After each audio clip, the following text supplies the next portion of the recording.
Welcome to the SMRC eSports 2021 Championship, and tonight round 1 takes us across the Atlantic to the home of the Petit Le Mans, the Michelin Raceway, Road Atlanta.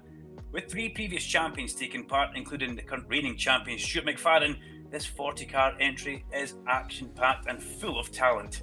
Andy Alston joins myself, Duncan, Vincent in our virtual commentary box for this classic old-school American track, where the opportunities for overtaking and close racing are endless, especially into turn 10 A and B, the last chicane. Andy, we are set for an absolute cracker.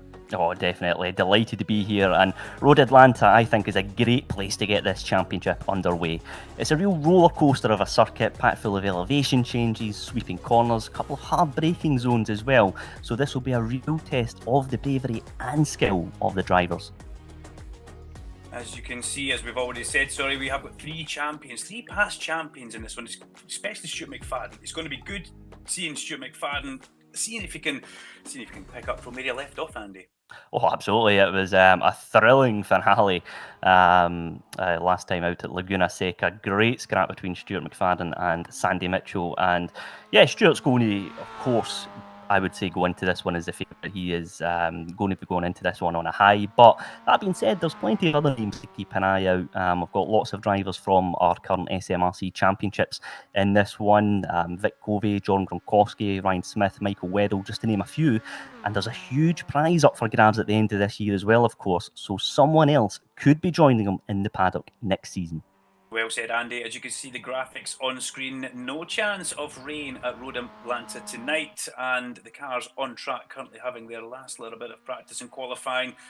As Andy says, lots of great corners in this track, especially after turn 1. You've got 3, 4, a couple of S's, and then into turn 5. It's really all follow my leader stuff through there.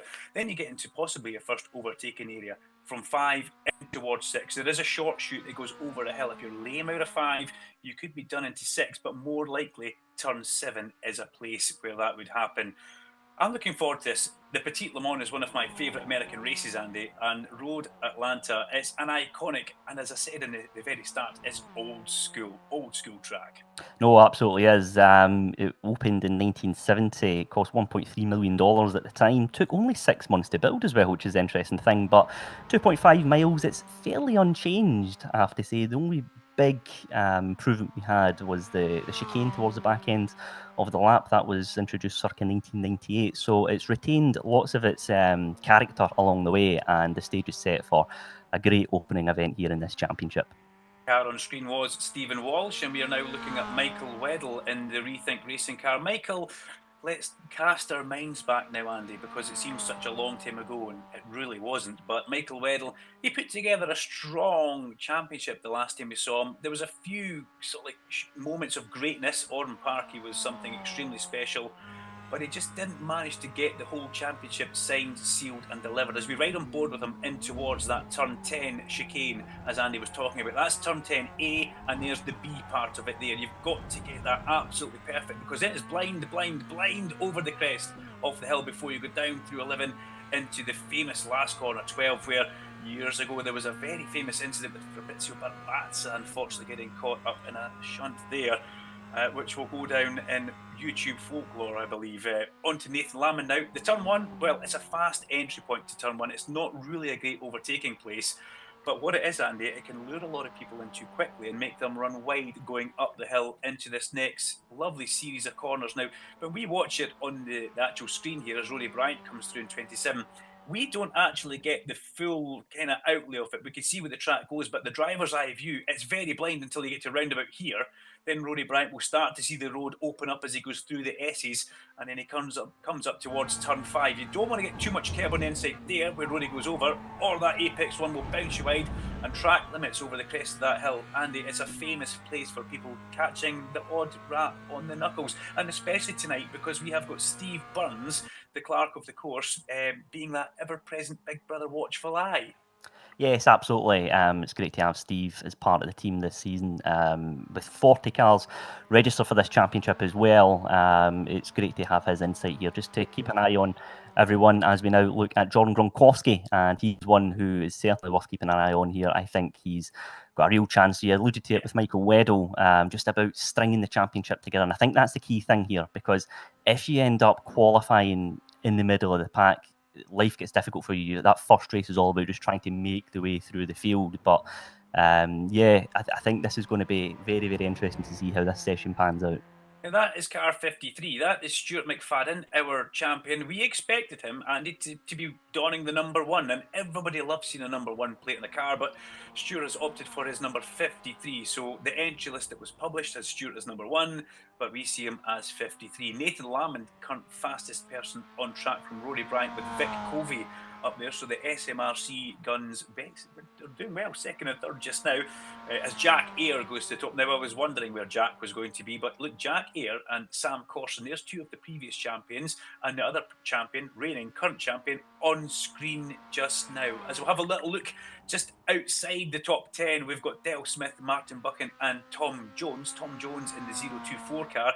Look at that, Tom's only 8/10 off the pole position time just now, and he finds himself down just ahead of Jackie Chalmers, but 14th place. So lots to do. Tom on screen just now, part of the Rethink Racing guys. You can see his picture on screen there. I love a little bio picture of him in a kart as well, as Gronkowski goes to the top. And just after that, Fraser Williamson goes to the top. So it's all changing with these qualifying laps, Andy. Yeah, I was looking to see when Fraser Williamson would put a time on the board with a little over 4 minutes left in this session, and that is an absolute stunner, a 1:36.2. That puts him 4/10 beyond the next car, Jordan Gronkowski. Fraser is one to watch. He was not in the recent Lockdown Cup, but he is a driver with serious pace. We actually raced at this championship last year in the GT4 cars, and Fraser Williamson won round 1, and then it was Jack Ayre who won the second race that evening. So Fraser Williamson is a driver with serious pace and one to certainly watch throughout this one. Now, what I can tell you, a little bit of information about John Higgins Jr. is he's after the previous championship, he's gone all out and purchased a Fanatec setup. So he's not just coming into this new championship in a new car with a new paint scheme as we go on board with him here. He's also got a brand new setup. Now, Andy, as being a sim man, what does that do? Will it take a lot of dialing in the pedals and the steering wheel? Is it completely different from one make to another? Well, I'll have to have a word with John after this, because I've no idea how he's managed to get Fanatec stuff when everyone else is struggling, so credit to him for that. That's quite remarkable. But yes, there's lots of drivers looking at various ways to maximise speed, and the Fanatec equipment is recognised as being one of the front runners out there. And it's just like the real world, though, Duncan, because it's all about seat time. The more time you spend behind the wheel, the more comfortable you become with that equipment, and I'm sure John will already be reaping the benefits of it. Well, I can tell you, I think he's got some sort of cream, because he's been sitting down that long behind his computer screen. He'll be putting cream in certain areas because he'll be getting sores. But, you've got to put in the seat time, as you say. This is Adam Brown, and I do like the livery on that car. It's kind of stealth as you see it coming towards you. And then Adam turns the wheels, and you look at those beautiful, I'm going to say Valentino Rossi-esque wheels, but I think they're actually possibly green rather than yellow. But a beautiful colour scheme on the number 8 cars. He comes over and he's 6th place just now, 6/10 off the fastest lap. Fraser Williamson with the 1:36.1, still the fastest man, but 2/10 of a second ahead of Jordan Gronkowski, and that's a big gap actually when you start looking at the rest of the people further down. Josh Hislop goes up into 3rd place. Now, what can I tell you about Josh? I know him very well, him and his brother Sean. Josh is a fast little man when it comes to racing minis, or racing anything actually. He will be very quick in the sim world as he is in the real world. So keep your eyes out for that number 23 car of Josh. We'll say Josh Hislop, even though he's down as Joshua. I know him as simply Josh. Very interesting one there, Duncan. He's a well-known figure in the Scottish paddock. We've got coming up for a minute left in this qualifying session. The drivers are allowed a maximum of 4 timed laps. And the interesting thing about this, remember, of course, is that when they're out there on track for qualifying, they're out there on the run. There's no traffic to contend with, so it's just all about outright pace. If you drop a wheel, if you get things wrong and you end up down in the order, the only person you can blame is yourself. And Fraser Williamson, though, just look at that. A stunning lap, 1:36.0. That puts him 3/10 of a second ahead of Jordan Gronkowski. I suspect that's Fraser's last time as well. He looks to be slowing as he makes his way back up the hill. And that is a real statement of intent from Fraser. Isn't it just that was a stunning lap. We just managed to catch him coming through the last corner, and that looks like he has parked it at 3/10 of a second, as Andy Alston says, up the road from anybody else. Jack Ayre down in 9th place just now. Quite surprised at that. Where is McFadden? Stu McFadden in 4th and Sam Corson in 5th place. I've got to give a shout out to Scott Smith, who is in 10th place, car 82. Not just because he's a friend, but he's also a colleague. He's one of the Knockhill garage mechanics. So Scott Smith, former bike racer, drone racer, and everything racer, finds himself in 10th place just now. But that is qualifying come to an end. And Andy Alston, Fraser Williamson, you know a lot about this guy. He's just put in an absolutely stunning lap there. Yeah, he certainly has. He's put himself in a very, very strong spot here for this opening race. But the interesting thing as well, look at that, the top 11 all inside 1 second. There's so many very fast drivers on this grid, and I really couldn't call it. It's going to be fascinating to see how things pan out. Fraser Williamson, John Gronkowski, the top two. Let's look at the grid just now. It's Williamson, Gronkowski from Hislop and McFadden, the first two rows. Corson and Brown with Weddle, Bryant, Ayre, Smith down in 10th place, Nathan Lamond and Ryan Smith in 12th. It's Vic Covey, John Higgins, Mark Heron, Martin Buck in 16th, Aidan Wilson, Cameron Evans, Gary Brown, Russell Wheatley, Dale Smith, Robert McGregor, Adam Kindness and Tom Jones in 24th. Jackie Chalmers from Graham Crane, John Duncan and Scott Malcolm. That rounds out all the time we will have for this grid. And the grid goes all the way back round that corner and up the hill. We are ready for race number 1 tonight. One car missing from the grid just now. I'm pretty sure that will appear in a second. Here he comes. Here he comes, your under-starters orders.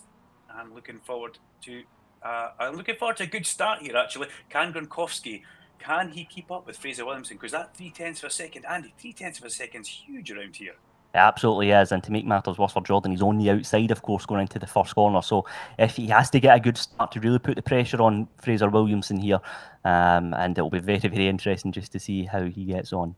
Now, if you think we're excited in our virtual commentary boxes, how do you think these drivers are feeling just now? Sitting in their sim rig, they'll have one last wipe of the hands on the trouser legs. They'll have a quick drink of water and they will be ready to go. Some of them wear driving gloves, some of them don't. But here we go. The lights are on. We have a sequence 3, 4, 5, and it's go at Road Atlanta, and it's a cracking start from everybody that we can see. Fraser Williamson, though, has made a brilliant start down towards turn 1. Gronkowski tries to pick up some toe, and it looks like McFadden is going to overhaul Hislop by going the long way around the outside. Yes, he leaves room on the inside there as they all go up the hill.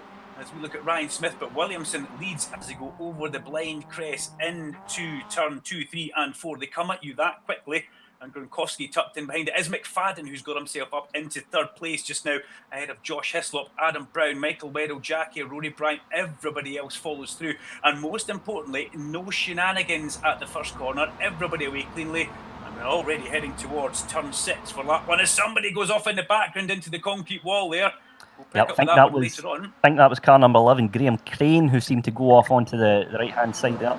Aidan Wilson's also dropped out early on. It's a 209's been turned around there. Russell Wheatley's got it all wrong, and then one car's followed suit, I believe, soon after. But yeah, most of the cars have managed to get through the S's and we're making their way now towards the final phase of this lap. But it's a good start from Fraser Williamson. John Gronkowski will be happy with his one, though. He's hot on the heels of the race leader as things stand. A lovely train of Mazdas as they come along that long straight. There's actually 2 corners embedded in that as well. There is a turn 8 and turn 9 before they come down towards 10A and B, the last chicane, where we have to see the do or die manoeuvres usually will show, as we see Scott Smith in 10th place just now coming through in car number 82 as they come up over the crest of the hill. But it's still Williamson, Gronkowski and McFadden, the top 3. A shame to see an instant further back down in the field, but thankfully drivers won't manage to get away from that. Aidan Wilson has dropped out, as we've heard, and look at them, they're starting to fight further down in the mid-pack. That's Vic Covey getting a little bit out of shape there in car number 13 as we see them all coming through, and new colour schemes for us to pick up with, Andy, and new colour schemes for the drivers to find out who they're battling with as well. Yeah, they don't make it easy for us, Duncan. You know, they like to change these liveries at every opportunity, I have to say. But as we ride on board with Vic Covey, currently P13 at the moment. He's got Mark Heron in front of him, who's had a really good start to this race. He's already up 3 places as we follow Fraser Williamson now, our race leader. He's came out of turn 5 now and onto the straight. Turn 6 and 7, the 2 difficult ones ahead. Look at the gap he's picked up, yeah, Andy. just thinking that there, yeah. Fraser Williamson is checking out with this one, guys. He is pulling away from Jordan Gronkowski, and Jordan right now is a cork in the bottle for McFadden, Hislop, Brown, and just start mentioning any other names behind him. It's not that Jordan doesn't have the pace. I'm thinking there's maybe been a little mistake at a corner, and that's all you have to do in this eSports racing. The SMRC eSport Cup is so close. One little mistake, and that is you effectively on the back foot. But Williamson starting to check out at the front now. Gronkowski has McFadden in the slipstream, and look at that for the back down as well. Jack Eyre underneath the back bumper off Mikey Weddle. Is he going to send that one up the inside? No, they think about it, but the teammates don't want to do anything too rash in race number 1. Yeah, absolutely. A good bit of sensible driving there, but it looks like one car's gone very, very wide there. I believe that is Tom. Oh, who was that? Was that Jones? John Higgins, I believe it was, actually just managed to straight line the chicane. He's kept that car going, though, and there he is, the number 5 car. Makes his way around turn 12 there. He's got car 42. He's going to do him round the outside there. He's got the pace, and yeah, that's not been a good couple of corners for him at all. Yeah, all that Fanatec, and it's unfortunately it's got him through the gravel trap. Let's put it that way. But Junior looks like he's still maybe learning how that feels is different from what he had last year. As we look further back down, we've got John Higgins, Adam Kindness, Martin Buchan, John Duncan as well, former mini racer and mini champion in the Celtic Speed Mini Cooper Cup. As we pick back up with the red and black lines of Jordan Gronkowski, his car, and we look back into the grille of current reigning Supreme Champion Stuart McFadden. McFadden putting Jordan Gronkowski under huge amount of pressure, and all that time at the front, 1.1 seconds is now the gap from Fraser Williamson to Jordan. And if you're Jordan, you're just seeing a car disappearing up the road, Andy, and then you're looking in your mirror and there's oceans of pressure with the next 3 or 4 cars pushing you. You can't make a mistake. You've got to try and catch that car in front, and it's only lap 3. Yeah, absolutely. Fraser Williamson was 0.5 of a second quicker than Jordan Gronkowski last time out, and I would put that down to the fact that Jordan and Stuart are having that little scrap. That's allowing Fraser just to pull away. He'll probably be out the slipstream now as well, and Stuart McFadden's having a go. He's throwing that car up the inside. Jordan's got the inside into the subsequent corner, so he just managed to make it stick, but now Stuart McFadden's got the cut back into the final corner. This is going to be risky. Both cars getting very, very light. We're almost 3 abreast as well. But Stuart McFadden's made it stick with a fantastic move and up into second place in this race. He set that up very well, but Jordan's not finished with this now. Jordan Gronkowski having a look into turn 1 of McFadden. He's alongside. McFadden's going to cut back underneath him here on the exit the corner. You can see that coming all week. He's going to have to watch Josh Hislop now, who might have the overlap, but Stuart McFadden played a blinder going in towards turn 10 A and B there. He set Jordan up, so Jordan would have to defend it round the outside, and he knew he would get the cut back on the inside. So classic bit of driving from young Stuart McFadden, and gets himself up into second place ahead of Jordan Gronkowski. The question is now, as we look at a great replay there, we look back to see Martin Buchan coming up the inside. What does Martin do? He's going to go around the outside. A little bit of contact on the way in there. Oh, bang, into the side. So, well, Martin Buchan unfortunately gets spun around there. That was no fault of his own at the final chicane.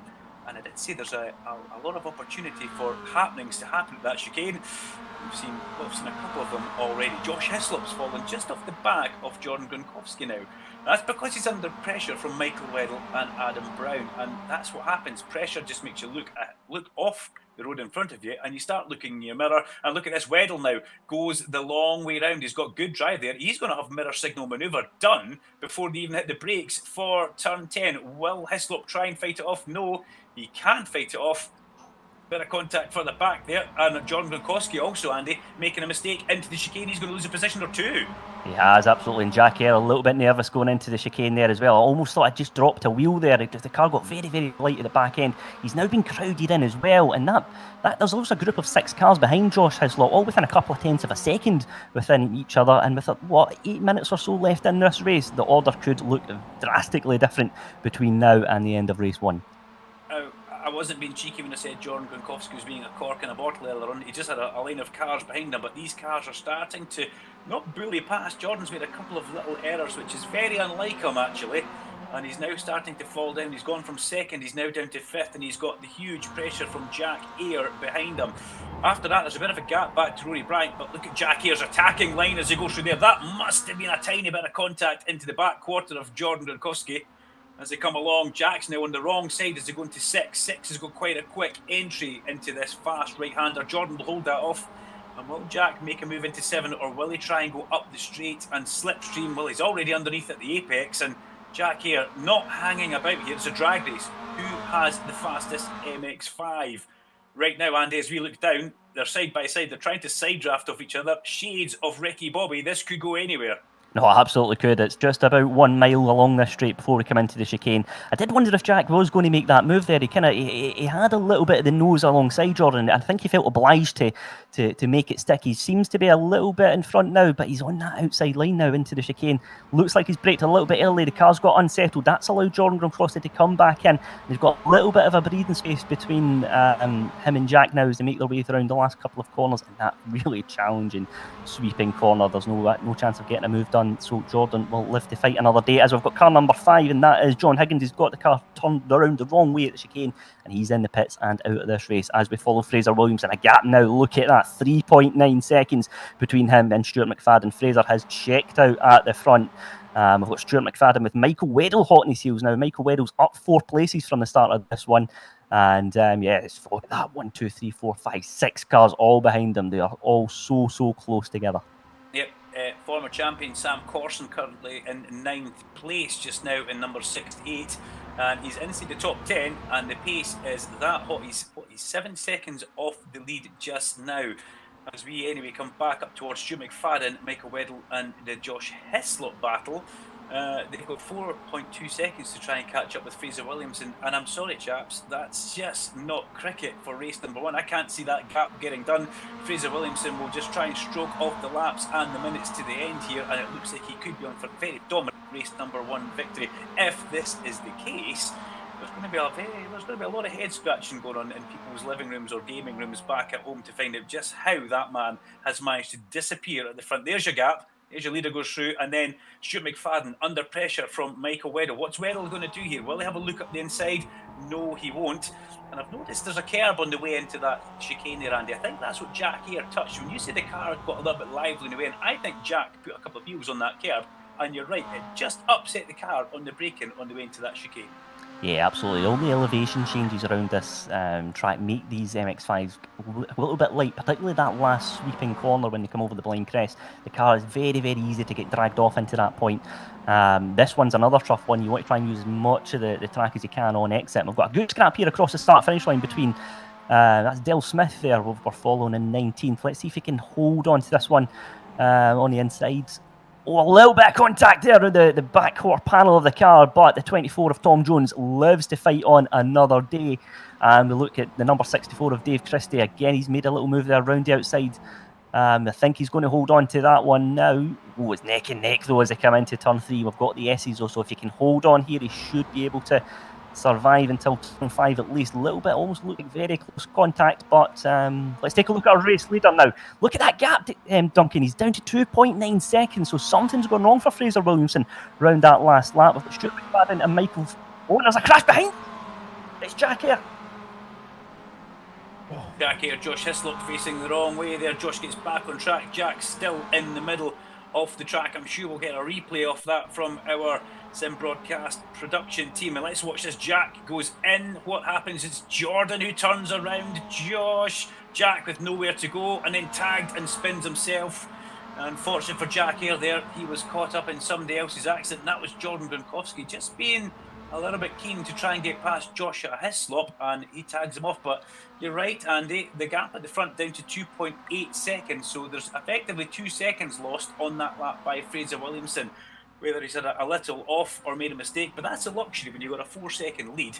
You can make that little mistake and you can get away with it. It was good to see Dave Christie as well, further back down the Camber Media Racing Guru in 22nd place in Dave's car. Dave gone from producer to racer, so we wish him the very best of luck from the virtual commentary box. But back up for this battle, McFadden, Weddle and Brown. And then behind that, we've got Roddy Bryant, Sam Corson and Jordan Gronkowski. Look at this though. Because of that Stramash that we saw at turn 7, it really has put a hand grenade into that battle. It's now Stuart McFadden and Michael Weddle. These guys look set for a podium. You just have to ask yourself, what order are they going to end up standing on the podium? Because right now Stuart McFadden looks like he has the pace as Dave Christie exits stage left into the barrier in his Mazda MX-5.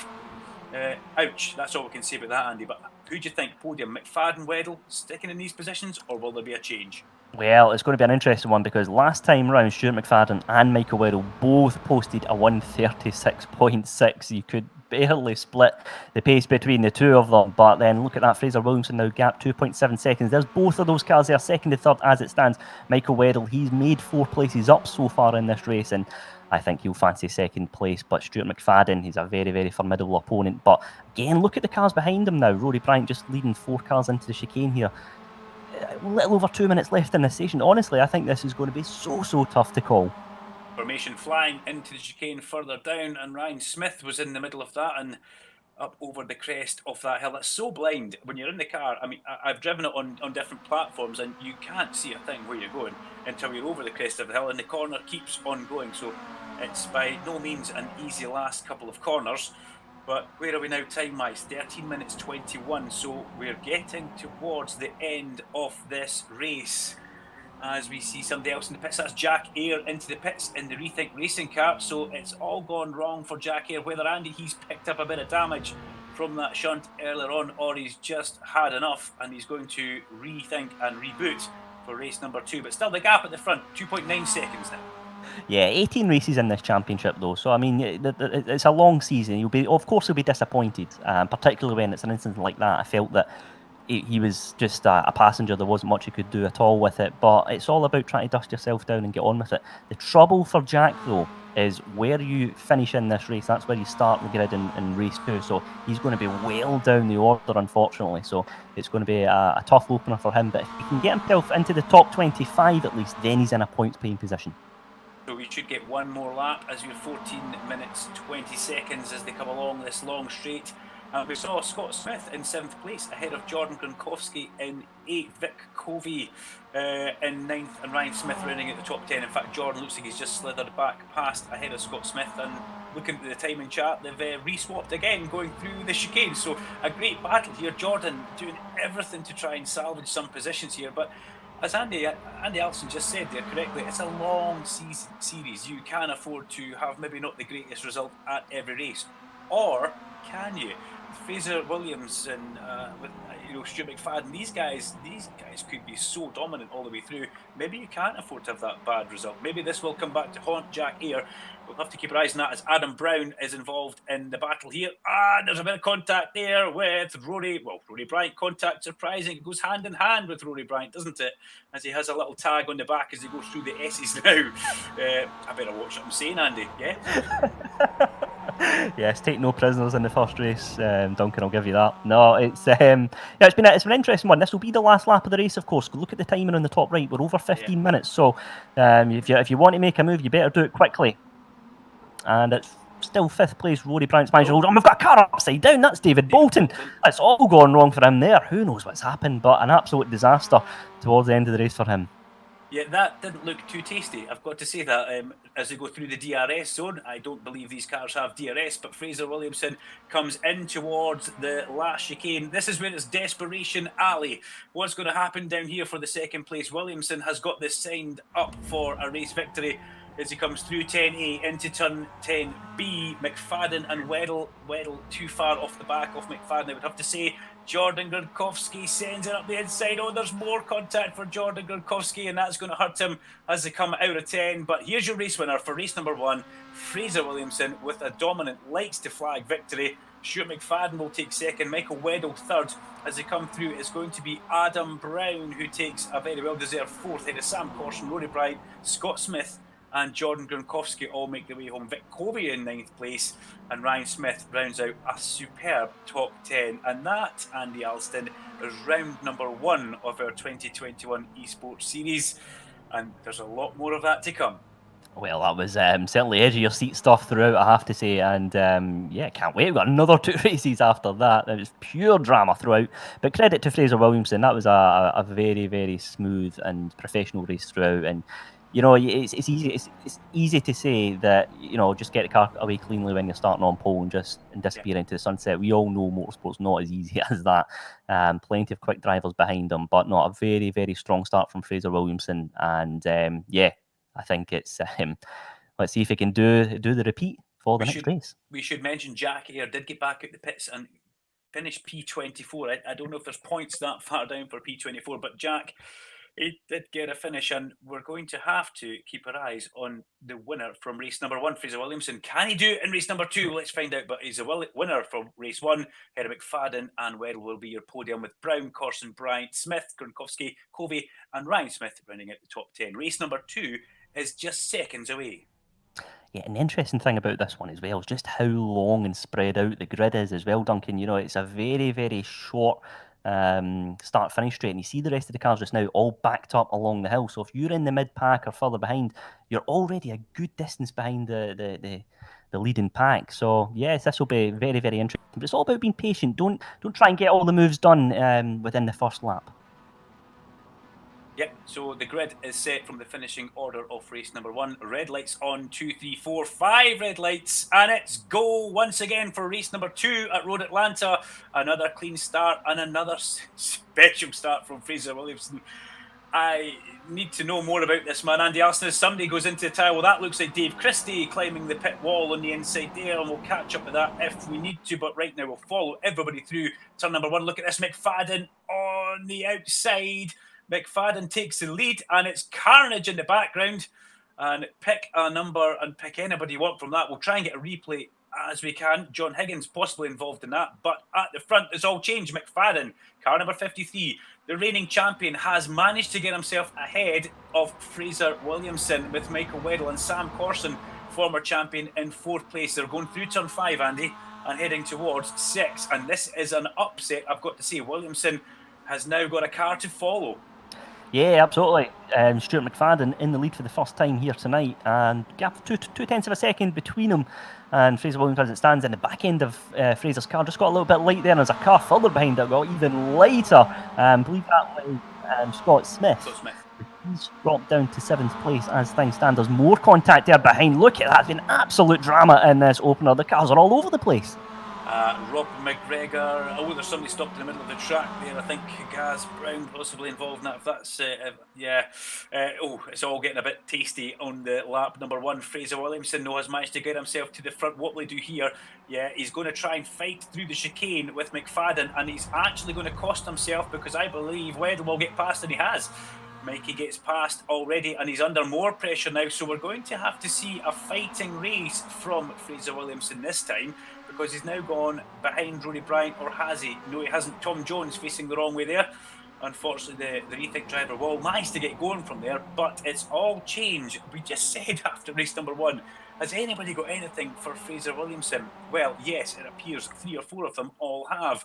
McFadden leads from Michael Weddle, from Sam Corson. Fraser Williamson finds himself in 4th place, only just ahead of Adam Brown, who's another new name to me, and then Rory Bryant. Andy, what can you tell us about Adam Brown in P5 just now?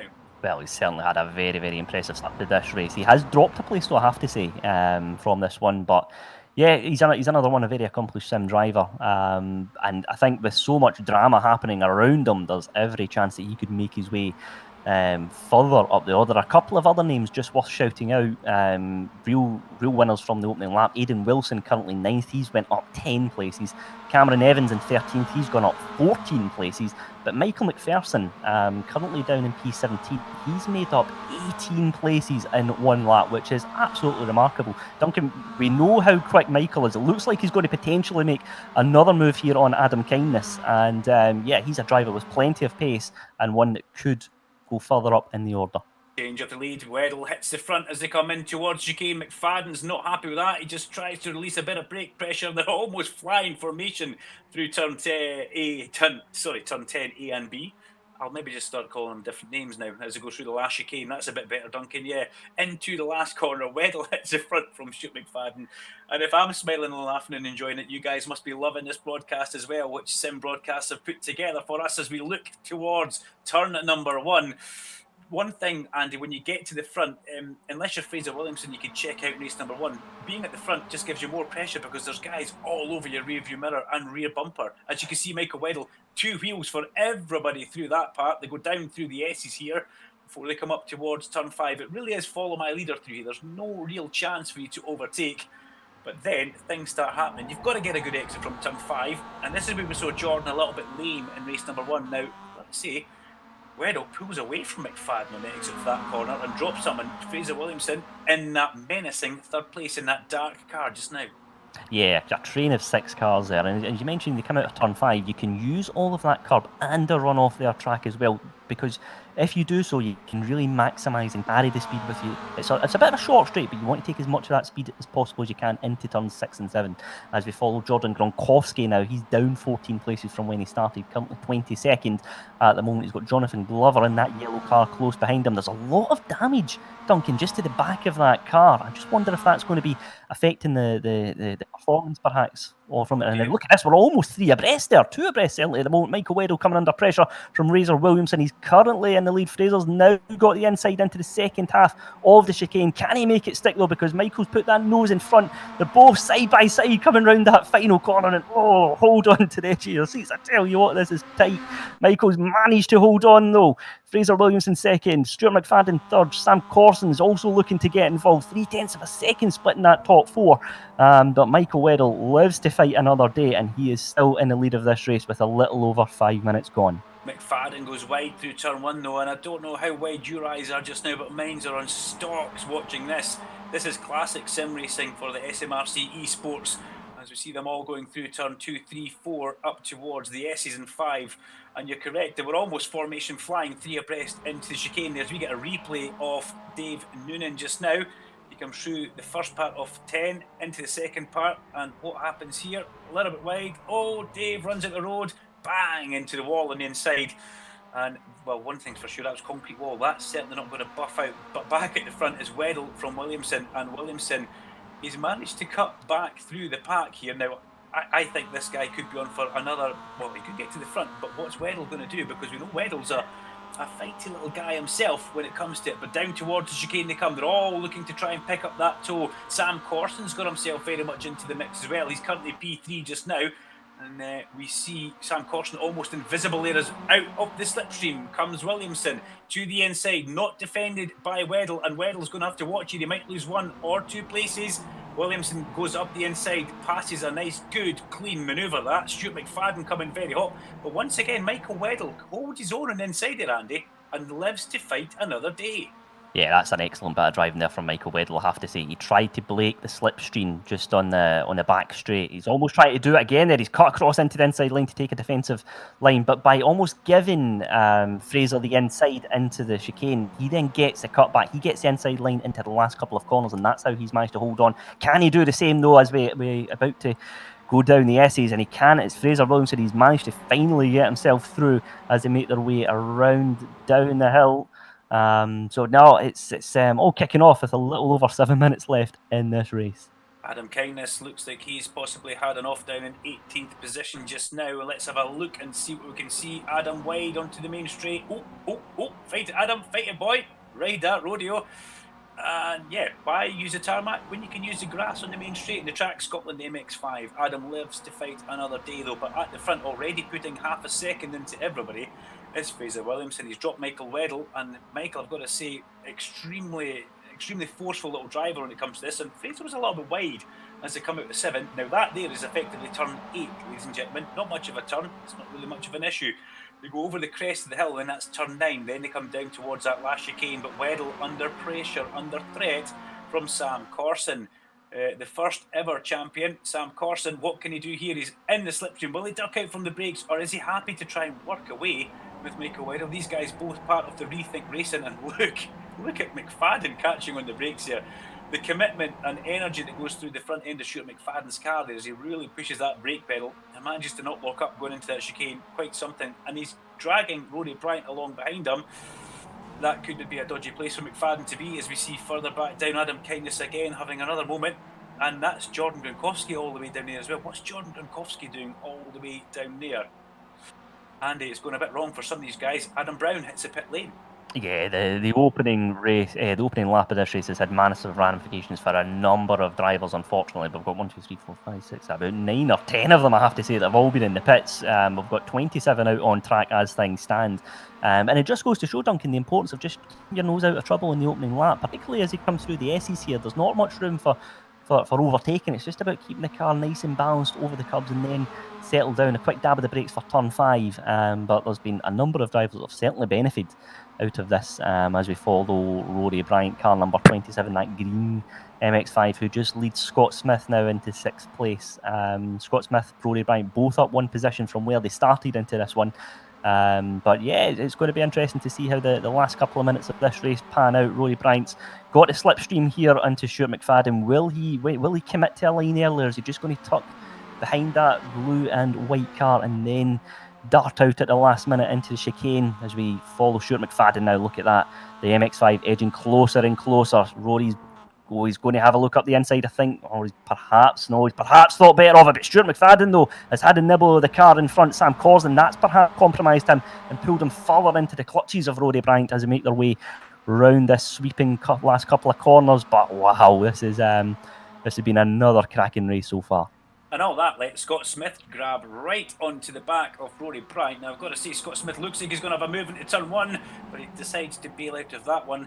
And yeah, Rory Bryant, Stuart McFadden, I'd be worried if I was Stuart McFadden, because Rory Bryant has a fair old turn of speed, and he will put that MX-5 through half a chance, half a gap. If there's not a gap, he will make a gap, that's for sure. But look at this at the front. It's now up to 9/10 of a second. It's increased 4/10 over the last lap and a bit for Fraser. And he's starting to pull away from Michael Weddle. He's had a bit of a race this time as well, has young Fraser Williamson, because he went down to 5th, 6th place, if I'm not mistaken, at the beginning. But he then clawed his way back through. He's got back up to the front. We have just under 5 minutes of race number 2 to go as we go back to P17 for Jordan Gronkowski. And this is where we scratch your head, rubber forehead, and think, where did it all go wrong? Well, the damage on the back of that car must be playing up. It must be hampering Jordan's ability to get that car around the circuit. And I'm pretty sure the imaginary virtual panel beaters will pull that thing straight for race number 3, and Jordan Gronkowski will come back out fighting. Adam Kindness as well, a man who we've seen have all sorts of fun and games in this one, currently down in 22nd place with Gaz Brown right behind him. But look at this, Stuart McFadden has been done by Rory Bryant. Bryant's in the key slot here, round the outside. Can McFadden cut back underneath him? Yes, he can. Will Bryant let that happen? Well, he's not really got much of a chance, has he? He tries to squeeze McFadden to the inside, and getting a grandstand view of that is car number 82, Scott Smith, as they come on to complete another lap, and fastest lap of the race that time round for Fraser Williamson. That is stamping authority, Andy, over the race. He has. He's posted the fastest lap in succession. That's two laps in a row. He's put the fastest time out, and that's given him a little bit of an extra gap over Michael Weddle now in P2. The dilemma for Michael, of course, now is he's got Sam Corson close behind. So you want to be, of course, focusing on the track ahead of you, but you can't help but look into that rear view mirror with Sam Corson closing in on with just under 3 minutes left in this race. Here's Sam Corson now, currently P3, as we make our way along the short straight and just into turns 6 and 7. He's a little bit too far back this time round to have a go, but let's see, as we come into turn 7 here, Duncan, this one's absolutely crucial. It's the slowest corner on the lap, but if you get it wrong, you're really compromised on the exit because of the length of this straight that lies ahead. And it starts by going uphill, this straight as well, so you really don't want to make a mistake there. Now, you mentioned Aidan Wilson earlier on, up to P9, I think. Aidan Wilson now in P7. Andy, how many places is that he has now gained it up? It's up 12 places from the start, which is quite remarkable. He's had a very, very strong race. It's kind of perhaps gone wrong in qualifying for Aidan, and that just maybe underlines the importance of it, because Aidan's a very, very quick driver, and he's proven that in the past as well. He won one of our console championships, and he's now made the switch to iRacing, and he's grown in confidence along the way, I think, and this has been a very, very impressive race so far from him. Russell Wheatley was under pressure from Jordan Gronkowski there, but back at the sharp end of the grid, Rory Bryant in 4th place, has behind him Stuart McFadden and Scott Smith. Then the next car along is Aidan Wilson. So Rory Bryant's got ahead of Stuart McFadden now. And what can he do? Gap at the front has come down to half a second. We should mention that. Fraser Williamson only half a second ahead of Michael Weddle. Now he was up to almost a second. He was 9/10, just about kicking up into that full 1 second. So 13 minutes of the race to go. By no means Williamson can relax, because when Weddle's in the zone, Weddle is in the zone, or the braking zone. Who knows what zone he can be in. Sam Corson, third place as well. A new person to me, but as Andy said, a former series champion. So let's see how this goes. They are kind of spaced out at the front now. We've got to say that. It looked closer on the timing screens than it does when we actually pick it up there. Our producer doing a cracking job to keep up with the top three guys. Then look 1, 2, 3 in the road. Gap back, then 4, 5, 6 are closer together. So I would say if it sits at this, we'll probably get one more lap in, Andy, definitely, because there's 14 minutes, 15 seconds gone. The chicane, turn 10, next lap round, it could determine who gets 4th, 5th, or the back of the high ab, that's for sure. Yes, Michael Weddle, 0.3 of a second faster than Sam Corson last time out. Rory Bryant has just dropped down to 5th place. In fact, he's changed again with Stuart McFadden. Both of them having a scrap here as they go into the chicane, but it looks like Rory Bryant's managed to hold on to that one. He's got probably just about half a car length between him and Stuart McFadden. Stuart looking to throw that nose up the inside into the last corner. Surely not. He thinks better of it. And Rory Bryant manages to hold on to 4th place. But will he take a defensive line and commit early into turn 1? Another fastest lap from Fraser Williamson. Scott Smith looks like he's maybe had a bit of a mistake. It's Dale Smith at the chicane. Rejoins from the gas, and look at this. So that is Bryant, and is that? No, it's not. It's Nathan Lamont. Calm down, Duncan. Everything's okay at the front. Sorry, everybody. Getting a little bit excited in the commentary box as we go on to the last lap of the race. Yeah, Nathan Lamont, Josh Hislop involved in that little stramash on the main straight, but Fraser Williamson, look at that, right on cue. The minute I just started to mention his names, the guys at Sim Broadcast back up with the leaders on this last lap. 0.7 of a second is the lead for Fraser Williamson over Michael Weddle, and Sam Corson a further second and a bit behind. The podium slots look pretty much set in stone now, as Adam Kindness gives us something else to get our blood pressure up, down in 21st position, just ahead of Jonathan Glover in car number 96, but it's looking like the leaders, I would say this is set in stone as they come down towards the last chicane. We've got to keep our eyes further back for 4th, 5th and 6th, but we want to follow the leaders through the chicane as Williamson comes down middle of the road.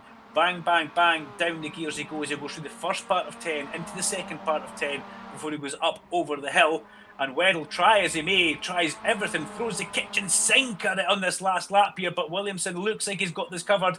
Weddle will have to try and drive through him as they come out of the last corner. Michael Weddle grabs an armful of opposite lock in his attempt, but it's a win for Williamson. Weddle second, Corson comes home in a fine third. Rory Bryant ahead of Scott Smith and Stuart McFadden down in 6th place. Aidan Wilson will take 7th.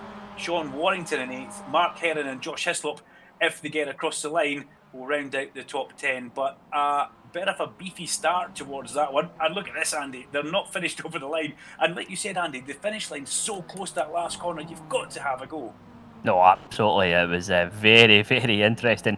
Last corner from a number of drivers. Fraser Williamson took a very narrow line there to defend that gap from Michael Weddle. That gave Michael a little bit of extra pace just as both cars split for the start-finish line. But credit to Fraser, a very, very strong defensive drive there. Michael put him under a lot of pressure. But of course, remember, we've got one more race to go. And that top 8, it's a reverse grid.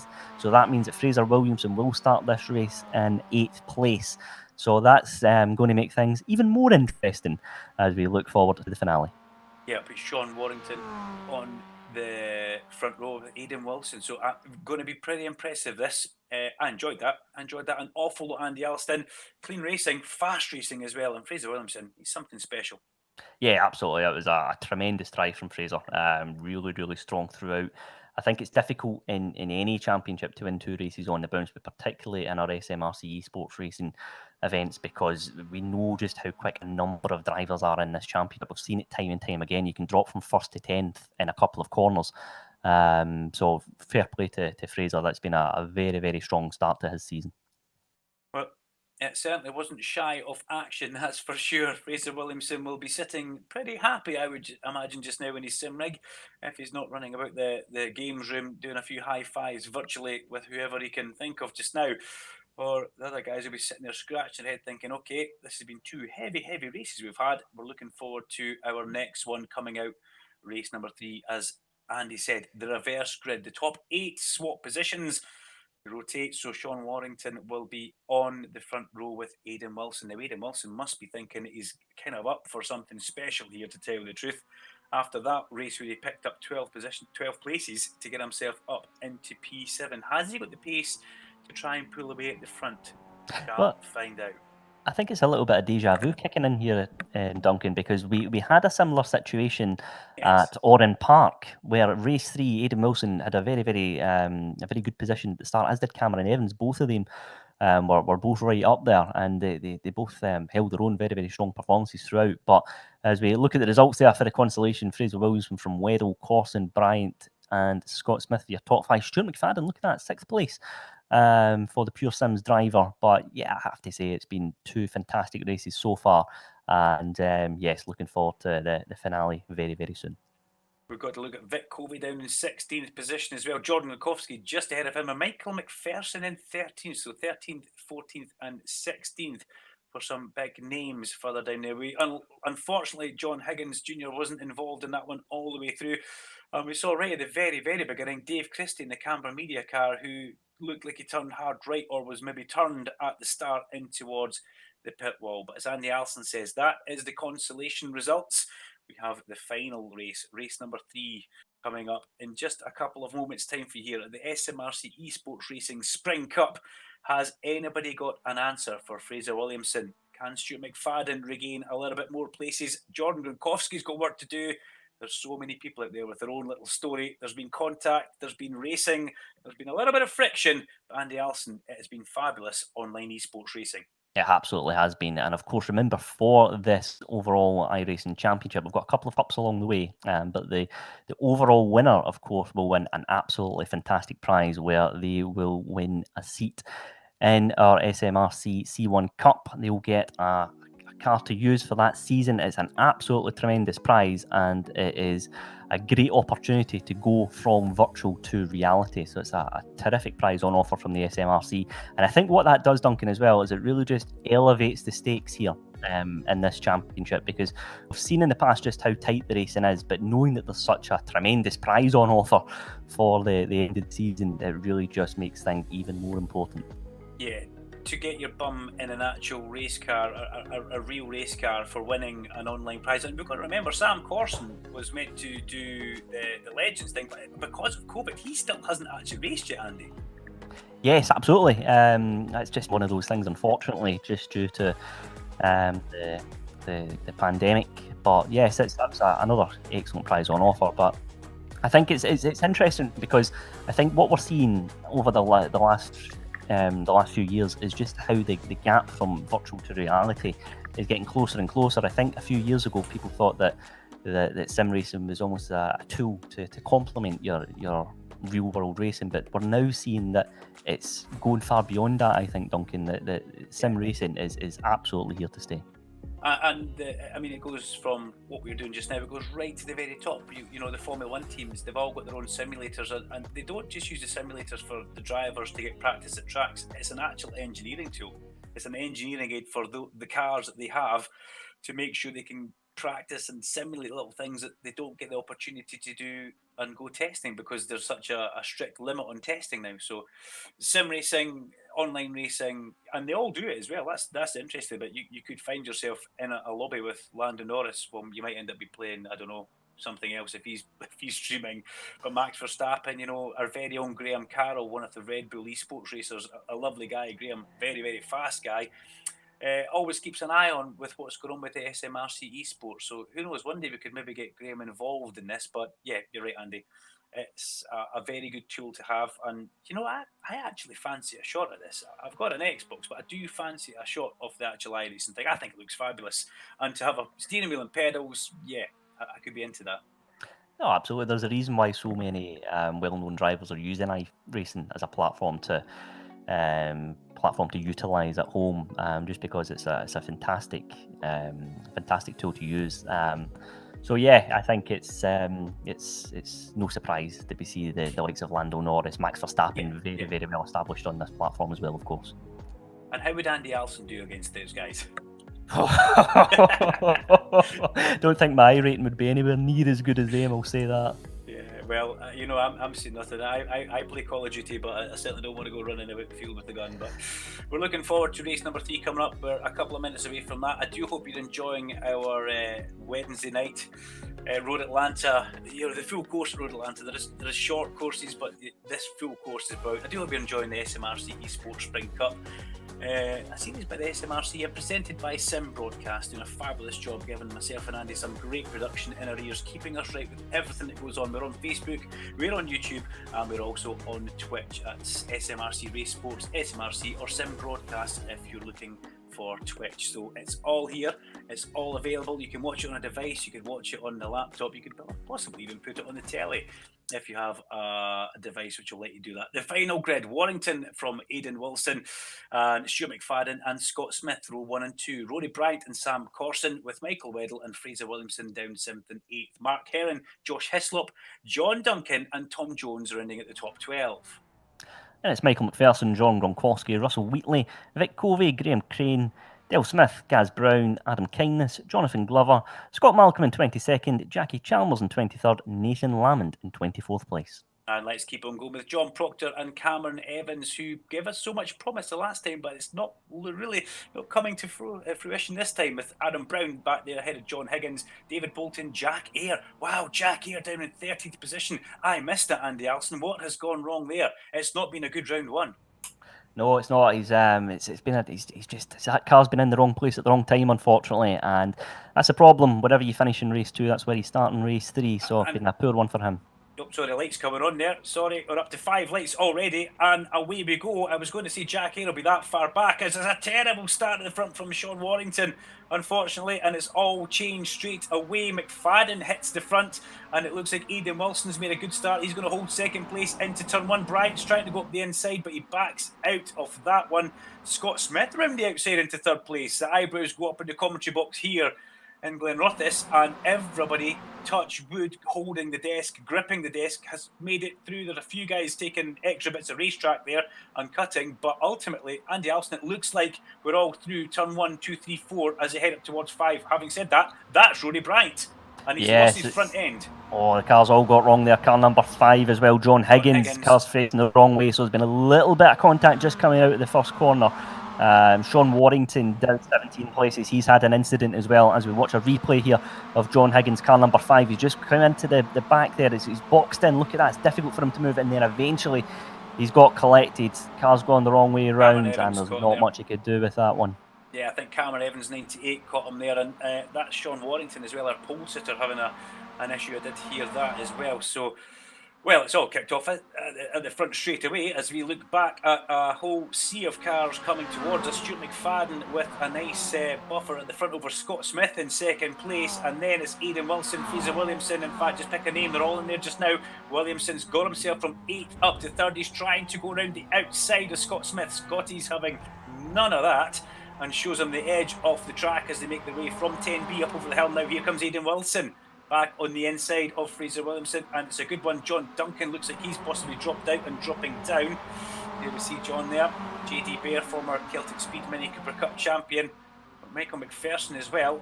Michael McPherson needs a good result here, Andy Alston. He's in 8th place just now coming into turn 1. But look at Scott Smith holding off here. Stuart McFadden's at the front, but Scott Smith holding off Fraser Williamson, and Aidan Wilson having a shot at him as well as they go up the top of the hill into turn 2 and 3. Yeah, Michael McPherson's had, of course, he went up 21 places in the last race. He's already made up a number of places this time round as well. So, no, it's been a very good start for him so far as we follow Fraser Williamson, the number 369 car, beg your pardon, currently P3. Aidan Wilson's dropped back a little bit. He's down 2 places so far in that number 12 car. But, yeah, it's been an interesting couple of laps so far. But it's Stuart McFadden who leads the way, a gap of 2.3 seconds from Scott Smith so far. Yeah, that's a big lead at the front. Jack Ayres making up positions. Remember, I said he started in P30. Now, I think he was at the top of the hill underneath the bridge at turn 10. He was that far back. He probably had a downhill start, which might have helped. But Jack up to 19th place from 30th. Kudos to that young man. Look at this. So Fraser Williamson giving Scott Smith it. Scott defends or just positions himself in the middle of the track to make it difficult for Fraser. Scott will try and release the brake pressure here just to show Fraser the edge of the track, but Fraser has enough of the car ahead, and that enough of the car ahead stops Scott Smith doing the cut back to the inside as he does now out of the corner, but he couldn't get that earlier cut back, or can he, as they go into, which is effectively, in my eyes, a non-overtaking place. But Scotty was trying to go up the inside there. I think there's somebody underneath him now. That'll be Weddle as they all come down the main straight into turn one. Again, 3 wide into turn one. Hold on to your hats. And it's fabulous. Bit of driving, there's contact further back though. That is Michael, that Josh Hislop again, unfortunately. And somebody off in the background there. Did you catch that, Andy? That went off Vic Covey. Looks like he fell asleep at the wheel going into turn one there and ends up in the tyre wall, and that's Vic Covey's race done. But that was some accident going into turn one there. But 3 wide going in. What happened with Vic Covey? There was contact. Yeah, like Vic Covey's just tried to take his line and turn in, but he's just bounced off. I believe that was Tom Jones. I apologise to Vic Covey. Not much he could have done there. Really, I have to say it was a difficult corner. Got to get your braking done early. Look at Michael Weddle though. We follow him, car number 7. He's up to 3rd place. He's up to 2nd place. I beg your pardon. He's up 5 places in 4 minutes. So it's been a tremendous couple of laps from the Rethink Racing driver. But he's got a little bit of pressure behind him from Scott Smith and Fraser Williamson. Scott Smith in that white car, he's taken a kind of an inside line, but look, Fraser Williamson's right up the bumper of that MX-5. He's almost pushing him down the straight, Duncan, as they make their way down to the chicane. I wondered what word you were going to use there when he was right at the bumper there, but yeah, in towards turn 10 they come. Scott Smith still an inside. I think we need to give a tip of the hat to Scott here. He's not done as much sim racing as these guys, and he's fighting very well. Wilson gets turned round at Aidan Wilson, gets a half spin and recovers it, and then Jordan Gronkowski's all over him now. So Jordan Gronkowski's come through the pack almost as quick as Jack Eyre, who's now in 15th place. And Jordan needs this. He's in 7th place now as they go over the line. But it's McFadden and Weddle with Scott Smith in 3rd place. Jordan Gronkowski pulls out on Michael McPherson and slithers up the inside into that fast entry into turn 1. And he makes that one stick. So hopefully things will try and calm down a little bit now. We're a third of the way through the race already. And here's somebody who we've not seen very much of. Thanks, guys. This is Stuart McFadden. We should have him as car number 1, but he's car number 53, and he is just meandering his way through the lovely S's, making it look very easy, with a nice, comfortable buffer over Michael Weddle, who has now got the red face inside that helmet and is on the chase. Scott Smith still fights off and defends from Fraser Williamson and does it so well. And then we've also got in that Sam Corson. So it's all kicking off still for this 3rd, 4th and 5th place. This is the last step on the podium, and Fraser Williamson will probably have thought he could have deposited and got rid of Scott Smith a little bit sooner, because he can see Michael Weddle's done that and he's disappearing up the road. As they head towards turn 10, Andy under the Motel Bridge. Where's Williamson going to go? Yeah, Fraser Williamson being forced to the outside here by Scott Smith, but of course what that does mean is that he gets the inside line into the final part of the chicane, into 10B. That then gives him the run, of course, as well, back over the crest and then down the hill as well. So it'll be interesting to see if he can make this one stick. Currently 3rd is Fraser Williamson. Little bit of drama behind him as well. Sam Corson now got the inside into Scott Smith. Scott Smith, he's been hung out to dry there. He's down to 6th place, down to 7th place. In fact, Jordan Gronkowski has had a tremendous last couple of laps. He's made real headway here, up 9 places from his starting position. Let's see if he can go one further. He's got Sam Corson just in front of him here. Jordan comes up the inside. Will he throw the nose in and make it stick? Oh, he's going to go for it. It's a late move, but he's just thrown that red and white car up the inside. He's not managed to get past just yet, and he's got 2 cars behind him, which could compromise him coming into turn 3. It's car number 16. He's got him round outside, and he's made it stick as well. It's Michael McPherson. An excellent move from him, up in 5th place. Michael McPherson, the young Formula Ford racer for Kevin Mills, and one of the Spectrum chassis, doing a cracking job there. I'm just surprised they all got through there and they all kept it clean, Andy Alston. That was good sim racing all the way there, not just bashing into somebody for the sake of it, having a little bit of racing respect, as Aidan Wilson side by side with Mark Heron. Mark Heron goes round the outside, Aidan's on the inside as they go through 6. He'll take that back into 7th. Turn 7, sorry, 7th. Yeah, I'll get it together in a minute. And just ahead of them is Scott Smith, who has had a fabulous battle all the way through this. Damage in the front of Aidan Wilson's car. That's probably when he got half spun at turn 10A and then was collected and somebody kind of straightened him up. But okay, so we're 7 minutes into this one, coming up for 8 minutes. Stuart McFadden, car number 53, leads at the front from Michael Weddle, and Fraser Williamson now in 3rd place. As we see these guys, the battle for 8th place in towards chicane. Wilson goes left, goes right, but Hearn definitely has that one signed up. I do like the colour scheme on Mark Hearn's car. That's it reminds me a little bit of Copper Slip, and I do like that. I think it looks kind of classy as Wilson manages to go past though, so possible a little error there on the exit of turn 10B for Mark Heron. So what are you seeing on the timing screen thus far? Andy, who has the fastest lap of the race for us? Well, Jack Eyre has just posted the fastest lap as soon as he said that, a 1:36.6. He's down in 11th place at the moment, but remember, he started this race from 30th place. So he's one driver that's certainly making moves at the moment, and he's not far behind the top 10 place, looking at 3 cars in front of him with not long left in this race. So wouldn't be surprised if Jack Eyre makes some further headway in the final. Yeah, look at that gap. And then look at that gap, actually. You would not want to be Michael Weddle right now. You would much rather be Stuart McFadden. And look at the closing speed through the apex and the entry phase of the corner there for Fraser Williamson. He came in that quickly, almost leapt off my chair here in the bedroom. That was, and no contact as well. Michael Weddle would have seen that coming in his rearview mirror, and he probably winced a little bit himself as they go along the straight now. Williamson tucked into the slipstream. What do these cars draft like, Andy? Is there much of a pickup? Do they toe up from quite a distance? They certainly will do, particularly down this straight because of the length of it. And Fraser Williamson got a very good run out the last corner as well, so that means he's already got the move done before the chicane on Michael Weddle. Not much Michael could have done about that at all. We just managed to get a nice clean exit, tucked in behind the number 7 car, and then managed to move into second place in this race. Jack Eyre up to 8th place. Hang on, he started around about where he is now on track, all the way down in 30th position, and he's now in 8th place. This has been some drive for Jack Eyre as Fraser Williamson pops in the fastest lap of the race. Now he's ahead of Michael Weddle, so Michael was possibly holding Fraser up. He's passed, he's got 5 minutes.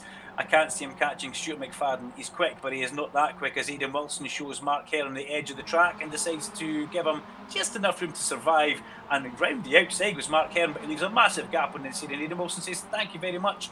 And he takes it back clean as you like with Adam Brown, just behind them in that lovely dark car, the Rethink Racing car with the green wheels. And then we've got Gaz Brown in 13th place just behind him. But that was a good little bit of racing for those guys there. Aidan Wilson needing a little bit of a pick-me-up. I've got to see the team that he drives for, MSR, just not really working out for those guys. They seem to always be having a bit of contact and getting caught up in all sorts of accidents. But through they come. Adam Brown, and we look further back down. This is Adam Kindness in 17th place. Just ahead of him is Ryan Smith. I do like that car. That reminds me of Leighton House. I used to have a Formula Ford Zetic coloured that car, so yeah, that one pulls some old heartstrings. Does Ryan Smith's colour. Adam Kindness, we mentioned him, the typical track Scotland. And is that Dave Christie I see further back down way in the distance? P26 just now for Dave Christie. Here he comes. Dave's kept out the pit wall, and you can see a lovely picture of Dave on screen as well. The former producer turned racer, the Camber media guru, doing a cracking job. He'll just be trying to get to the back of Robert McGregor and Nathan Lamond if he can, but ultimately enjoying his first SMRC Spring Cup. He's on track, good stuff. But back at the front, we look at the lap times. It's 36.9 to 36.4. McFadden to Williams. Williamson, trying to catch, but really, Andy, it's not going to happen. He's going to have to watch out for Michael Weddle behind him more than anything. Yeah, absolutely. Michael's had a very strong event, I feel. We've had a good scrap between these two over the course of the evening, I have to say. As we look at Adam Brown and P11, he is the car number 8, the kind of the luminous alloys. We've right on board with him now through the S's. It's very difficult to really pull up alongside the car in front at this stage. So it's just about tucking into the slipstream, keeping the car nice and balanced, a dab of the brakes into turn 5. But look, try and take as much of the curb as you can here on exit. Use that runoff as well to carry the speed into the straight. He's now got the slipstream, so let's see if he commits and tries to make a move. I'm liking the onboard view here as we see Aidan Wilson trying to defend in towards 6. Aidan gets a good bit of apex curb. Brown was a little bit wide there, and that leaves him a little bit, shall we say, lame for Mark Hearn behind him. But good to see some onboard footage. We've not had too much of that, but Aidan Wilson must have made a little mistake going through turn 7 there, and that has let Adam Brown get alongside him now as they go down the straight towards that final chicane, 10A and B. And is he far enough ahead? Yes, he is now. He's well far enough ahead. And look at this. Here comes Mark Heron on Aidan Wilson now. And he looks like he's about to make a manoeuvre as they go into that chicane. Who brakes latest? Who's the bravest on the brakes? The lights go on and Mark Heron takes that position from Aidan Wilson. I wonder if that damage is playing up now. But Jack Eyre is in 8th place further up the road. Tom Jones is the next guy, just out of those guys who's going to have to watch. But can Jack Eyre catch Michael McPherson and Scott Smith, Andy Alston? 2 minutes to go, 2 laps to go. Put your money on the table, Andy. Where's your 50 pence? Will he catch them? These guys are battling. Whole weeks are up here. We all know how quick Jack Hare is, but Michael McPherson in front of him is a very, very quick driver as well in the real and virtual world. Scott Smith, who we're following at the moment, again has been very, very impressive throughout the iRacing Championships. It's very, very close to call, I have to say. I think Michael could potentially hold on. I think he's had a strong event, but look at that. Look how close they are as they make their way down the straight. And I think there's every chance of a move getting done here into turn 6. How much time has Jack Hare taken out with these two guys in the last 5 corners? Fabulous driving from Jack Hare. And this is maximum attack from Jack as they go in towards turn 7. Michael McPherson probably doesn't realise what's coming up behind him. He's that transfixed on the back of Scott Smith just now. Jack, is he trying to catch up? Is he pulling up in the toes? What I'm asking myself there. Yes, he is. Here he comes. Full slipstream, full 2-car slipstream now. He needs to go to our right, and he does. He pulls out just at the perfect time to try and get a draft. Also from Scott Smith. Scott Smith tries to block that, but actually helps Jack Hare with a toe. Jack could get 2 and 1 here if he's brave. 3 wide in towards turn 10. Jack Hare, mirror signal manoeuvre up the inside. He's come from P30 in the grid, but Scott Smith not going to give him a little bit of side-to-side contact. I think hip and shoulder, as Paul O'Neill would say there, and that puts Jack Hare a little bit wide. And he's got it all to do again. Andy Alston is underneath Scott Smith. Goes Michael McPherson. We are 14 minutes 52. This is the last lap of the race. And let's have a replay of that into turn 10. Good move there by Jack Hare. And Scott Smith says, nope, side-to-side contact. And I have to think that race control will probably look at that. Because there was that was a little bit of unnecessary roughness, we could say, if that was in rugby. But yeah, last lap of the race. McFadden leads from Williamson and Weddell. Andy Alston, this is the battle though. No, it absolutely is. It's been great racing throughout there. I think the issue with Jack Hare when he came off there is the fact that he's onto the grass. His tyres are dirty, and that is one of the worst parts of this track where that can happen, because the car gets very, very light down the hill and round the last sweeping right-hander. So it's really compromised him and cost him a lot of pace. But he's in 7th place now as we stand. We look at Fraser Williamson at the minute. Michael Weddell's close along the straight. He's going to still be getting a toe, but look at that. Jordan Gronkowski up to 4th place, up 10 places from where he started out, but he's got Sam Corson to contend with. Sam's not taking the slipstream all the way there. He's now perhaps pulling in. Jordan's taking a very defensive line up on the inside, so he's forcing Sam onto the initial outside, but it looks like Sam's actually got his nose in front as they make their way down the hill and into the chicane. Can he make it stick though? Looks like he can. He's got that one signed up as well as they go through. Jordan tries to go round outside. Good move, Jordan Gronkowski. There's contact and round they go. Half spin and off. Unfortunately goes Sam Corson. But there's your winner. Stuart McFadden is a winner. The reigning champion takes a victory in the final race of the day here at Road Atlanta. Jack Hare with Michael McPherson side by side across the line. Michael McPherson takes that one by less than half a bumper. That was fabulous racing towards the end there. McFadden definitely knocked it off in the last couple of laps to win from Fraser Williamson and Michael Weddell. Adam Kindness doing Adam Kindness kind of thing, way off the track and facing the wrong direction. Dave Christie comes through. Dave Christie will be happy with a P21 just outside the top 20, but it's cracking to see Dave on track. But your top 3, McFadden, Williamson and Weddell. Jordan Gronkowski with a fabulous drive through the field into P4 ahead of Michael Weddell and Jack Hare from P30 to P6. That's definitely a talking point for us in the post-race show. Scott Smith in 7th with Sam Corson, Adam Brown and Tom Jones. Andy Alston, I enjoyed that. Good stuff. No, absolutely. It's been a fantastic opener in this Spring Cup, I have to say. Credit to Stuart McFadden for getting the final race here in the evening. Very good race throughout from him. But no, it was pure drama throughout. Great stuff. And I think the stage is set for a fantastic Spring Cup here. We get the last of the cars through and across the line. There'll be a lot of happy drivers waiting, queuing up for us in our waiting room, I would imagine. Andy Alston, we'll have a chat with them in a couple of minutes. We see Dave Noonan, the last car, coming across the line. A few crunching battles here, a few big accidents. Everybody home in one piece, more or less, in that last race. And this has been round number 1 for the SMRC eSports at Michelin Raceway, Road Atlanta. Brought to you by Sim Broadcast, live stream partner for your sim racing event. Stuart McFadden, the winner from Fraser Williamson and Michael Weddle, the top three, with Michael McPherson in fourth, Jack Ayre from P30 up to P5, ahead of Scott Smith, the Knockkill mechanic, Sam Corson in seventh with Adam Brown, ahead of Aaron Wilson inside the top 10, good drive for him, and Gaz Brown in 10th. No, fantastic finale, I have to say. That top 10, look at that, under 20 seconds have been split by as well, Duncan. It just goes to show how tight the racing has been throughout here, I have to say. But no, some real drama throughout, and I'm really looking forward to hearing the thoughts of a number of our drivers before we sign off here this evening.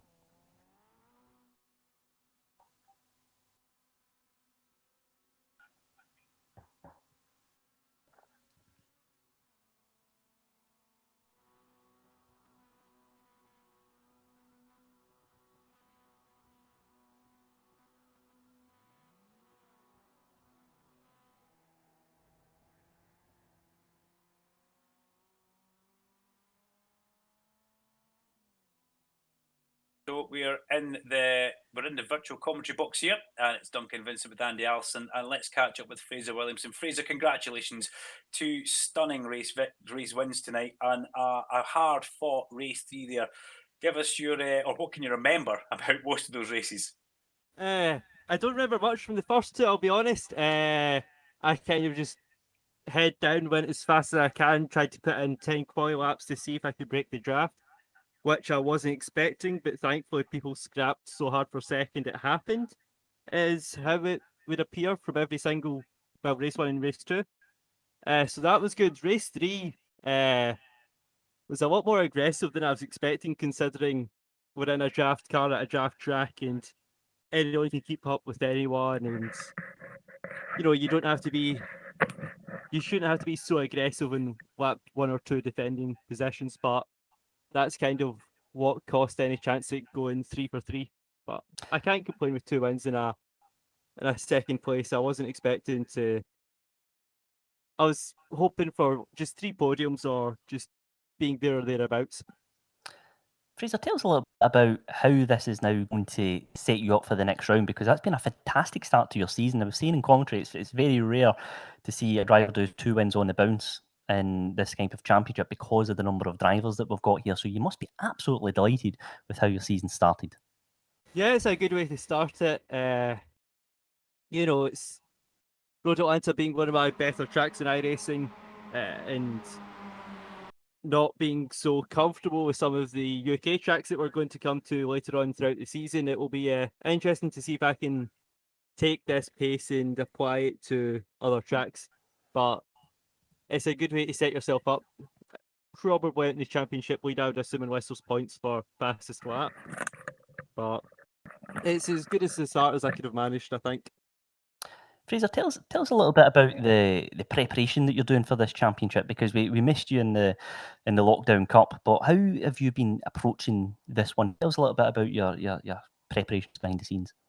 Well, this is very, very different to what I've been driving for the past year, which is iRacing's newest, the LMP2. So coming from that, very stiff, aero-dependent, very powerful, proper race car to this MX-5, it's been a lot more refined in trying to not understand the weight balance, but it's the fact that the car's so soft and the weight change is so important. It's been trying to just focus on that and just changing my mindset into how I've been driving it with a not smoother inputs, but more deliberate and trying to get, early in the throttle. So it's just been a couple of nights, just last night and one last Friday, I think.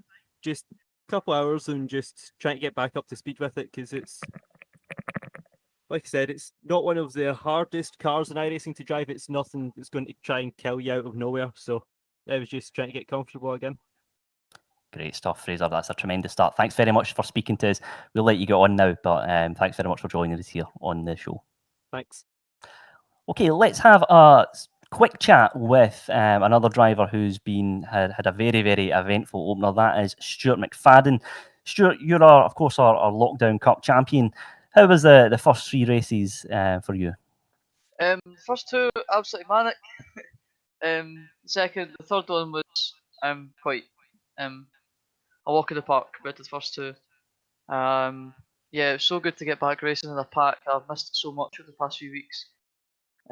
But yeah, just thrilled to get back. Even though the results weren't fantastic, but I still rounded it off with a win at the end, so can't really complain with that. Stuart, throughout the event, there was almost centimeters between between the cars. The action was so close. Was it challenging striking the balance between focusing on the track ahead and looking into that rear view mirror because the action was so close throughout? Yeah, that's just you don't really when you're racing, you don't really think about that too much. Because that just comes with the better your racecraft is, the better you are with dealing with that. So that's just a kind of experience thing about racing in that sort of pack like that. I think in sim racing in sim racing I think the racing's a lot closer than what it is to real life. But yeah, it was absolutely brilliant. We were going 2 wide and 3 deep into the first corner. It was um, scary for driving, but looking back on it, it was so much fun. After the race, even though I finished like 6th or something, I was like, wow, I've never been so pleased to finish 6th in my life. No, absolutely. It's the action has been fantastic here to watch, and it must have been even better behind the wheel, I have to say. But tell us a little bit about your approach to the next event. We've got the Charlotte Motor Speedway, the Roval configuration. Is that a track you're familiar with? I'm going to be honest with you, I think week 13 last season, I done about 15 laps in the Ferrari GT3, and I think that's about it. So I'm going to need to squeeze in some practice around work. 'Cause I'm not in flexi furlough now. So yeah, but it's a good track. I do enjoy it. But yeah, I haven't done a lot of laps around there, to be honest. Great stuff, Stuart. That's fantastic. Thanks very much for speaking to us. Stuart, we'll let you get on now, but best of luck for the next event. Thanks very much, guys. I'll be back next week. Great stuff. That's Stuart McFadden there. Let's speak to another driver who's had a very impressive race. That is Michael McPherson. Michael, you were passing cars left, right, and centre there. Just talk us through that one. It was a bit eventful, wasn't it? Well, had a bit of a mechanical in qualifying. I was a bit late joining, so I only got, I think it was one flying lap, and I went off track on it. So started 37th for race 1. And then I think I got up to 24th in the first lap, and then just got kind of wiped out in that kind of back of the pack, pitted in that race. Then started 37th again for race 2, and had a decent race. I think it was 12th or 13th maybe. And then race 3 was good fun. Kind of struggled a bit at the end, but it was not too bad from where it started. Michael, tell us a little bit about the mindset of a driver here when the race hasn't gone to plan in the opener there, as you mentioned. I think it's very easy for the head to drop. So how did you recover and go on to finish the subsequent 2 races so strongly? I think I was quite lucky with it being this track. Obviously, the slipstream is massive around here, so it's not too hard to make up positions. And then I had nothing to lose really. I didn't do an awful lot of testing for it, so I didn't have big expectations. So it was just a bit of fun really. See how far we could get. And tell us a little bit about your views on this MX-5 car. Now you've had a number of races with it. Is it one that you feel accustomed to? I find it really hard to drive actually. Most of the stuff I've done on iRacing's all been in like GT3, GT4. And going in this, I think it's just so hard to find that last bit of time because everyone's kind of there or thereabouts, and just squeezing those last tenths out of it, I think it's quite hard. So I think I'll need a bit more practice for the next round, maybe. Great stuff, Michael. We'll let you go on. Thanks very much for speaking to us. No, that's great. Thank you very much. Brilliant. That's Michael McPherson there. Let's catch up with Jack Eyre, who joins us now. Jack, another dramatic race, lots of drama throughout, I have to say, for you. Just talk us through things from your perspective. Well, I was happy with the pace going into round number 1. Done quite a bit of practice with my teammates, as you do when you start a new championship, but just couldn't really unlock the potential in qualifying. I think I was 8/10 off pole, and I started 9th. And just my mistake really from the get-go, and tried to make amends for that in race 1. I think I got up to 5th before the contact, but these things happen. And because of the nature of the finishing order for grid 1 or race 1 being the starting order for race 2, meant I started from I think 25th. And then I didn't even make it to turn 2 really. And then when I saw I wasn't even going to score, I just parked it. But race 3, 30th to 5th position, I'll take that.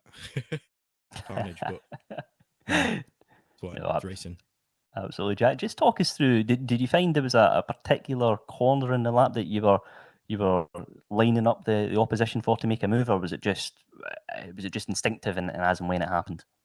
Well, the biggest opportunity is obviously turn 10 at the end of the back straight. I think that's where everybody tried to get their moves made, but it's, again, like one of the fastest, if not the fastest part of the track, into one of the slowest, if not the slowest part of the track, the transition between turn 10A and 10B. So it's a bit dangerous there if you get it wrong. So I'd say turn 3 is probably where I made the most moves. Weirdly enough, the really tight right-hander at the top of the hill just after the pit exit. Passed a few around the outside there, but... yeah, I mean, there's room all over the place. It's just you've got to build that trust up around you. That's all. And you mentioned practicing with a couple of your teammates. You're part of the Rethink Racing squad. There's a number of your teammates out there on track for this cup. How important is it to have them around you to maximise the pace of the car around the lap with your teammates? It's absolutely paramount, and honestly, it's the only reason that I won the championship last year. Just because I was constantly being pushed by my teammates. As I improved, they improved. Give each other a hard time, help each other out when we're slow in certain areas. We communicate quite a lot. It's good, and yeah, incredibly important, and it's a great motivator as well. Great stuff, Jack. And just finally, looking ahead to the next event, we've got the Charlotte Motor Speedway, the Roval. Is that one you're looking forward to? Yes and no. Not done many laps around Charlotte Roval, and I've not done a single lap since they resurfaced it and rescanned it for iRacing and updated the curbs, or at least I think they updated the scan. I'm not sure. They might have just amended it for the changes, but we've got to be careful next week because I was having a conversation with the boys in TeamSpeak before talking to you, and yeah, every single corner at Charlotte is a tightening corner. So if you get someone who wants to send it and gets it wrong, yeah, it's going to be a bit more painful because the apex is a lot further into the corner. So it's about getting to the end really and just staying clean. That's the most important thing. Great stuff, Jack. Thanks very much for speaking to us, and best of luck out there next week. Thank you. Take care. All right, let's hear from one more driver now, and I think it's about time we catch up with Michael Weddle. Michael, congratulations out there. Some fantastic driving throughout. You must be happy with that start to your season. I am actually. Qualifying did not go to plan in the slightest. Only got one clean lap in because I kept bottling the other laps. So to get 3 podiums out of that, I'm quite happy. So Michael, you were tell us a little bit about your preparations for this one, going into the event. It was just a case of doing the practice sessions, really. I think the most important bit was getting qualifying right, but I didn't even get that right. So my preparation for qualifying didn't even work. But the races, it's kind of just stay alive because there was a lot of contact on lap 1, and it's just try and stay alive, avoid everyone, wait for the last few laps, and then start making moves. And you mentioned there the importance of keeping the car clean in turn 1. Is that something that you consciously do as a driver, or again does the adrenaline kick in and you're just trying to defend your part of the track?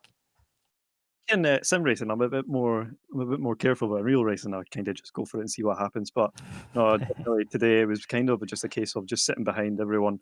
The tires were exceptionally cold on lap 1 round here, so it was just don't throw it off and just take your time, really. Great stuff, Michael. That's fantastic. Thanks very much for speaking to us here after the race.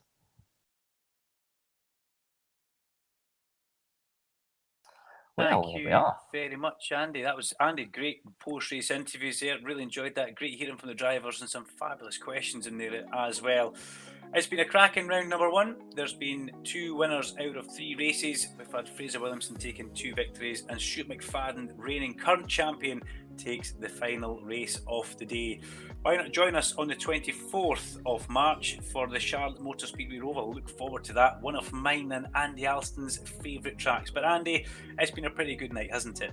No, it absolutely has been. It's been a fantastic opener in the Spring Cup, I have to say. And if the drama is going to be anything like we've seen here tonight, then make sure you tune in for next week, because that will be just as entertaining, I'm sure of it. It's going to be a fantastic track, and yeah, I think the stage is set for another very entertaining SMRC championship. Yeah, I'm still smiling about it. Thank you very much for being with us tonight on the SMRC Esports Racing Spring Cup by the SMRC, presented by Sim Broadcast, live stream partner for your sim racing events. Andy Alston and I've been Duncan Vincent. Until next time, guys, take care. Thank you very much.